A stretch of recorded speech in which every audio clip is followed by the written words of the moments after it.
मतिमान न प्रकाशयेत।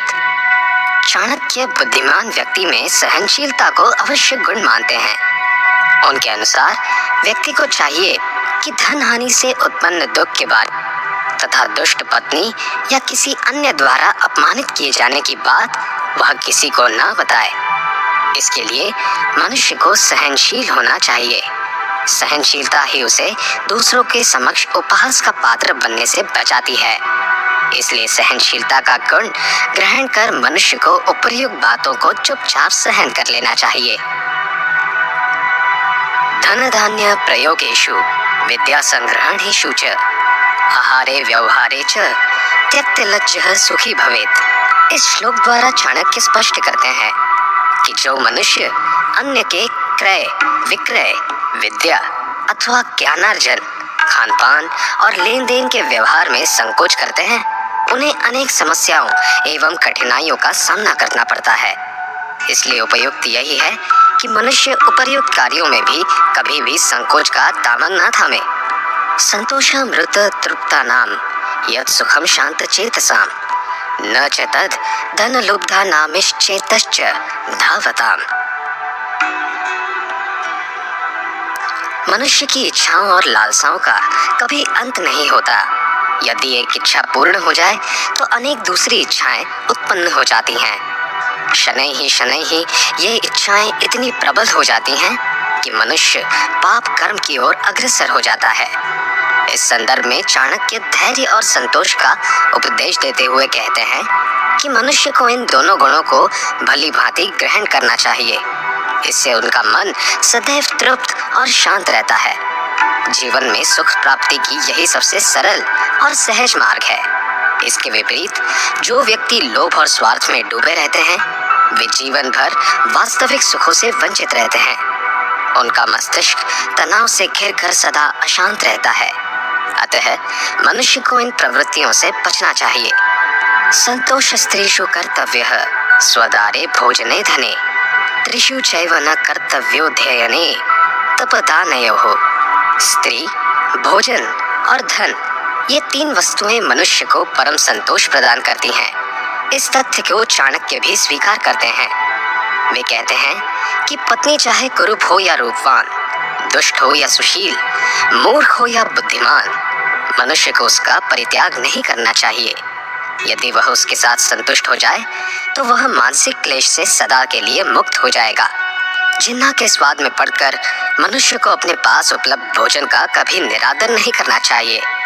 रूखा सूखा या छप्पन भोग, जो भी भोजन उसके पास हो, प्रसन्नता पूर्वक उसका सेवन करे। इसी प्रकार पुरुषार्थों द्वारा अर्जित किए गए थोड़े से धन में भी परम संतोष का अनुभव करे। लेकिन इसके साथ ही चाणक्य ने मनुष्य को दान, पूजा पाठ और अध्ययन में निरंतर आगे बढ़ने का परामर्श दिया है।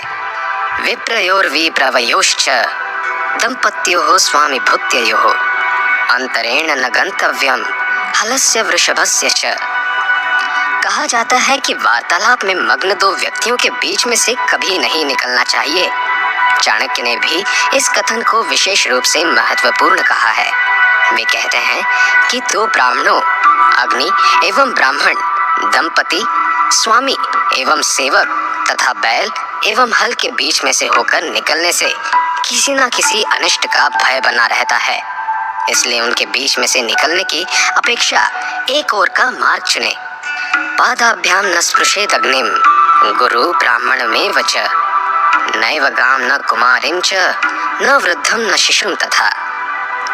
अग्नि, गुरु, ब्राह्मण, गाय, कन्या, वृद्ध तथा बच्चा, चाणक्य ने इन्हें आदर और सम्मान का भागी कहा है।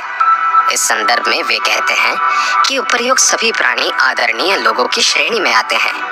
इसलिए मनुष्य को कभी भी इन्हें पैरों से स्पर्श नहीं करना चाहिए। ऐसा करने वाला बुद्धिहीन मनुष्य अपार दुख भोगता है।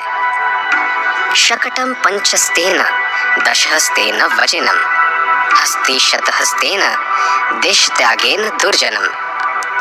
दुष्ट व्यक्ति की निकटता अत्यंत हानिकारक और संकटदायक होती है। इसलिए उसकी संगति से मनुष्य को सदैव दूर रहना चाहिए। इस संदर्भ में चाणक्य अपना मत व्यक्त करते हुए कहते हैं कि बैलगाड़ी से 5 हाथ घोड़े से 10 हाथ तथा हाथी से 100 हाथ दूर रहना ही श्रेयस्कर है। लेकिन चाणक्य ने दुराचारी व्यक्ति को इनसे भी अधिक भयावह माना है। इसलिए उन्होंने सज्जन मनुष्यों को परामर्श दिया है कि ऐसे दुराचारियों से बचने के लिए देश का त्याग भी निसंकोच कर देना चाहिए, अन्यथा मनुष्य का पतन होते देर नहीं लगती। हस्ति अंकुशहस्तेन वाजी हस्तेन ताड़येत् श्रृंगी लघुहस्तेन खंगहस्तेन दुर्जनः। दुर्जन व्यक्ति की प्रवृत्ति और उसे वश में करने का उपाय बताते हुए चाणक्य कहते हैं कि जिस प्रकार हाथी को अंकुश, घोड़े को चाबुक तथा सींग वाले पशुओं को डंडे से वश में किया जाता है, उसी प्रकार दुर्जन को वश में करने के लिए तलवार का सहारा लेना पड़ता है। इसे और विस्तृत रूप में समझाते हुए चाणक्य कहते हैं कि दुर्जन व्यक्ति अत्यंत नीच प्रवृत्ति का होता है। उसका मन, मस्तिष्क सदैव दूसरों का अहित करने के लिए उद्यत रहता है। ऐसे मनुष्य को प्रेम, स्नेह अथवा ज्ञान द्वारा बदलना असंभव है। कई बार ऐसे अवसर भी सामने आ जाते हैं जब दुष्ट मनुष्य अपनी सभी सीमाएं लांघ जाता है। ऐसी स्थिति में वे स्वयं की रक्षा हेतु सज्जन मनुष्य को तलवार का प्रयोग करना चाहिए। तुष्यन्ति भोजने विप्रा मयूरा घन गर्जिते साधवः पर संपत्तौ खलः पर विपत्तिषु। ब्राह्मण को भोजन से अत्यंत प्रेम होता है, इसलिए पर्याप्त स्वादिष्ट भोजन द्वारा उसे संतुष्टि मिलती है। मोर बादलों को देखकर प्रसन्न हो उठता है, उनके गर्जन से उसके पैर थिरकने लगते हैं। इस नृत्य में उसकी संतुष्टि निहित होती है।